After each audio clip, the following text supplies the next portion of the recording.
Okay, we're back for part 2. My stamping is all done. Your paper will look like this with the stamping off on the paper. And you're going to leave your paper on right now. And I'm going to get my page out because, see, I want to match my colors here. So, or you don't have to. It's up to you however you want to do it if you decide to try this little technique. But then I'm going to get out my watercolors and my little watercolor pen. Or brush, and I'm using the medium size tip. It's kind of pointed. You don't have to. You could use a regular paintbrush with water. It would work probably pretty well, but I like this one because I can just squeeze the water out into the little pot and do my thing. So I'm going to start, I think, with my darkest color, and I think I used this color right here. And you want to put quite a bit of water in your pot. Like, I'm really getting quite a bit of water in here. And then what I'm going to do is I'm going to take it over to this part, the top. You can always use the top as a palette because it's got little wells. And I'm going to stick some in there. See how I'm getting the water out and it's got the paint in it? And I'm going to start with this and just kind of swish.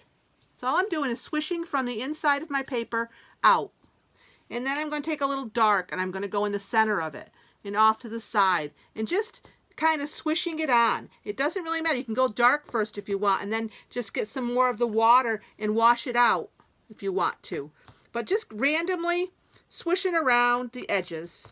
No big, don't go hard, don't like tear up your paper. I'm only using regular paper too. I'm not using watercolor paper, so remember, it doesn't have the rigidity that watercolor paper would have. The watercolor paper will take more of a beating and not shred up on you. So you don't really want, you can use as much water as you want. You just can't like really rub over it hard. I'm just swishing very lightly with my pen, with my brush. You can see it doesn't take long and it just goes along like that. Next color I'm going to use. You can always go in with more afterwards if you want to too. Next color I'm going to use is going to be this green here. It's like a medium green, but it's more of a spring green. That's why I liked it, this green right here. And again, I'm going to put my, and don't worry about it if you get a little blue in there, it's fine. It won't hurt nothing. It'll just mix in. The watercolors, they wash off. And then I'm going to go through this. And you can also do that here too if you want more water. Like this is a little dark here, so I'm going to do, but remember, we're going to use 3 colors, so gotta leave some space for the other colors. Just going around, giving it a little swoosh here and there. And kind of fill in a little bit. You want eventually you want it, the whole thing to be filled in, but not with all just 2 colors. So there we go. I've got some green on it. Now I'm going to go into the next color, which is yellow. And on the yellow, I think I used this one right here, the medium colored yellow one.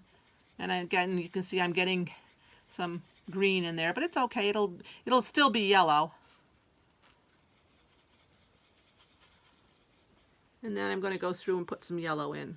I'm going to fill in the colors where there needs to be color. And you can go over too, because if you go over the green and the blue, it will turn a brighter green. Because again, you're going to be mixing colors.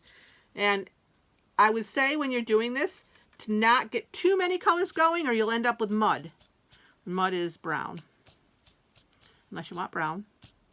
But I don't want brown. I want spring colors. Because it's starting to feel like spring.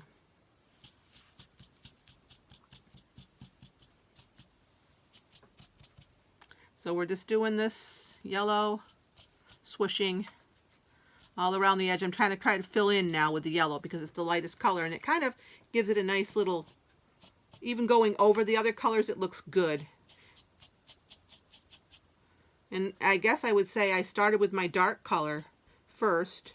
And I kind of liked it that way. And you want to make sure you don't have it all going in the same direction, like all those are going. So you can just push this off the other way and it kind of blends it out the other way.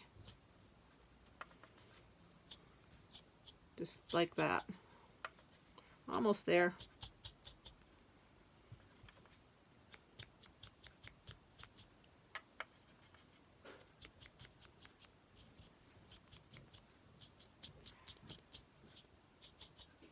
There we go. So, I think I'm pretty well. Oops, over here it's a little bit. Got to get all the white parts. I don't want the white parts showing through because you'll see enough white when you get the paper when you take this off. And again, I'm going from the inside out because that's where my mask is. This is technically called a mask.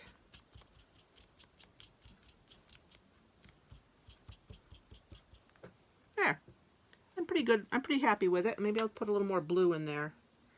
Let's see, where's my blue? Which blue did I use? This one. I like a little darker blue in there just to give it a little more interest. A little darker blue here and there. There's some dark there. And then I'm going to go out here and get my water and kind of blend it in a little bit more where the dark parts are, just so it's kind of blended in a little bit. So you don't have sharp edges, I guess that's what I want to say, sharp edges. You don't want sharp edges. Like there. Because you want it to look watercolory. That's a word. Don't know, I just made it up. So there you go. There's my watercolor. And this is what it's going to look like when it's done. You'll have a mess here. And you'll have a mess on your little messy mat too. I did do it on top of my messy mat. That all washes up with just water. I just get my little, I keep one of these little magic cloths, I call them. And a spray bottle of water. And I just spray and wipe it all up. It wipes up good. Just water. Wipes all off your mat and your mess here.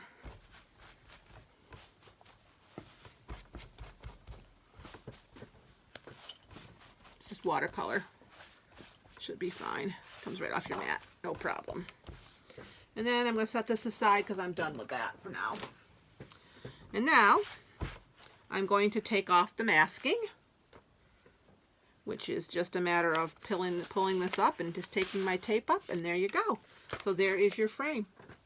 Now, what I did with, if you notice, I have a black 1/4 inch right here. So basically what you're going to do is take an inch off of 2 sides of your black paper, and then you're going to go inside your box with your trimmer to make your 1/4 inch. And what happened was it didn't exactly match up to my edge, so I just went in again with my watercolor and just touched up around. You'll see, like right here, you can see better right there where I just kind of filled it in. You don't notice that when you're doing the page. You just notice that when it's up close. And no one looking at this page is going to say, oh gee, she had to fill in there. You can't tell. It looks good. So till tomorrow night, happy playing with your watercolors. I hope I get some good inspiration pieces up on our little Facebook page there.